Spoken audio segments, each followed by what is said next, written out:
بسم الله الرحمن الرحیم. عرض سلام و ادب و احترام دارم خدمت همه شما همراهان عزیز. اگه صدا و تصویر من رو دارید لطف کنید در چت باکس عدد 1 رو ارسال بکنید، من مطمئن بشم.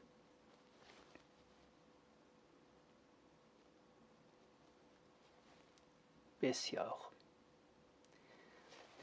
خب عرض خیر مقدم دارم خدمت تک تک شما عزیزان و خیلی محبت کردید. امیدوارم که وبینار خوبی رو امشب در خدمت شما باشیم. حتما قلم و کاغذ داشته باشید، نکاتی رو عرض خواهم کرد، حتما یادداشت بردارید و به علاوه این که برای اینکه به فیلم وبینار دسترسی پیدا بکنید حتما این فرم رو تا ساعت 11 امشب پر بکنید و برای ما بفرستید. سرفصل‌های وبینار رو من آوردم برای صرفه‌جویی در وقت عبور میکنم از اینها. فقط یک توضیح کلی برای دوستانی که شاید با مجموعه ما آشنایی کمتری دارن عرض بکنم. ما یک نگرش موضوعی به همه مباحث آموزشیمون داریم و از 3 زاویه مطالب رو همیشه بررسی میکنیم. اولین زاویه دید ما مباحث علمی حاکم بر اون موضوع هست، اون رو بیان میکنیم، چون معمولا افرادی که وارد کارهای حرفه‌ای میشن ممکن است زمان فارغ التحصیلیشون زیاد گذشته باشه، مطالب علمی یادشون نباشه.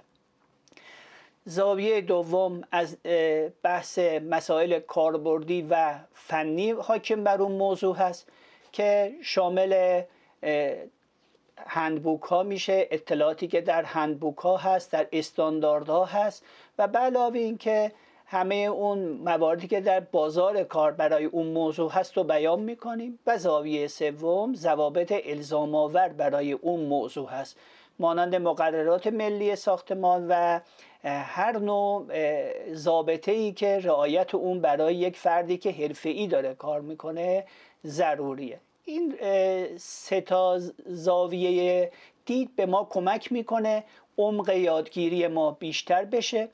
این روش در دنیا تحت عنوان میکرو لرنینگ معروفه، یعنی باعث میشه که اثر یادگیری بیشتر بشه و خود یادگیری سهل و ساده بشه و عمق یادگیری هم افزایش پیدا میکنه.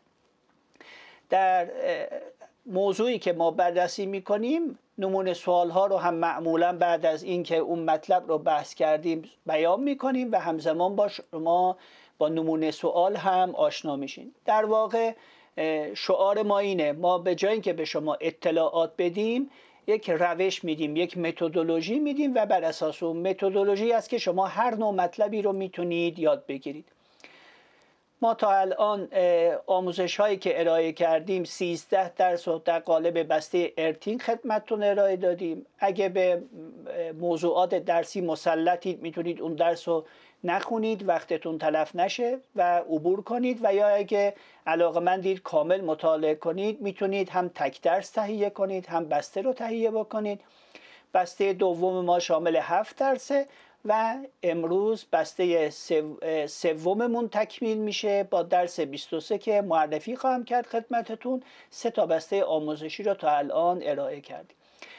اگر در طول این وبینار سوالهایی هست پاسخ خواهم داد. احیانا نرسیدیم در صفحه این درس که در سایت بعداً بارگذاری میشه فرمی هست در تب دیدگاه ها، از طریق اون فرم هم زحمت بکشید سوالاتون رو بفرستید، من پاسخ خواهم داد. من برای اینکه سرعت ارائه وبینارمونم بالاتر باشه با اجازه شما تصویرم رو برمیدارم و مطالب رو خدمتتون دنبال میکنیم.